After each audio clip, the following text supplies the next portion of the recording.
I would imagine we should be able to see it just about any second here. It's not a small plane. It's a modified 757. They've been making those planes, for 50 years. It doesn't look like Air Force One. It's got the same paint job. It's a very similar paint job, but it's got a much thinner body. Yeah, I would imagine that is it. All right. And that is Air Force Two. We see it now coming from Salt Lake City, Utah. It left there just about an hour ago with the body and the casket of Charlie Kirk. Obviously, JD Vance, he was a good friend. They were good friends together.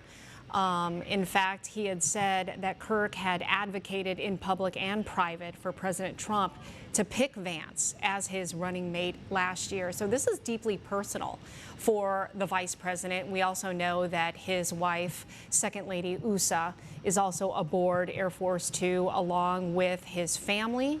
We know that Kirk leaves behind his wife, 2 young children. There are also some friends aboard Air Force Two. Just a very private and emotional journey back to his home state. Yeah, personal and public, as you mentioned. So Air Force Two just banked off to the east. It is now turned in. It's going to come in and land towards the west, and that is towards the downtown Phoenix and central Phoenix area. It's going to land. It takes a few minutes to taxi.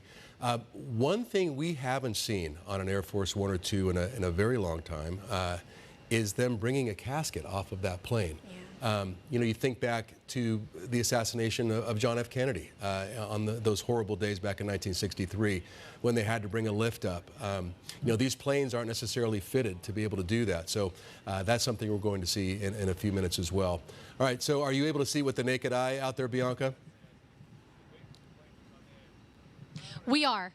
The plane is pretty far out to the east of Sky Harbor now, but I imagine it'll start to turn around and head back toward this way. And yeah, it'll be incredibly emotional to see a casket get carried off of this aircraft. The folks that have shown up here, I'm seeing people wipe tears from their eyes. The second that they got a glimpse of that plane, I imagine it started to feel very real for them, what is about to happen here.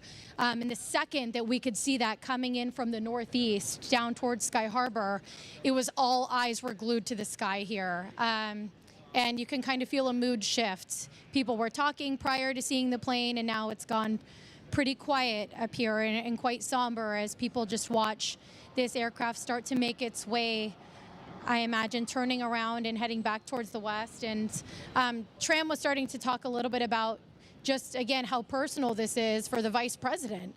This is his good friend that has passed away, that he is on board his casket with and with his family and with his children.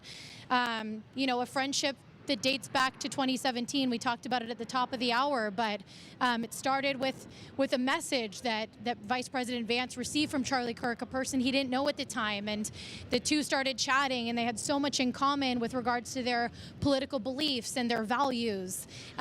They were both skeptical of President Trump for a time and came around on that, and it sounds like Charlie Kirk was really a confidant for Vice President Vance throughout his political career prior to, of course, him becoming the vice presidential pick. But we know that Charlie Kirk, according to JD Vance, was hugely influential in Donald Trump selecting JD Vance. So just every step of JD Vance's political journey, Charlie Kirk appears to have been a part of it. And not only that, JD Vance has talked about the fact that Charlie Kirk was there for him and his family personally as they then started to navigate the criticism and the intense scrutiny that comes with being the vice presidential pick, the impact that it had on his wife, on his children. Charlie Kirk would routinely ask him about that. So losing him yesterday was not just losing a political ally, it was losing a friend, guys.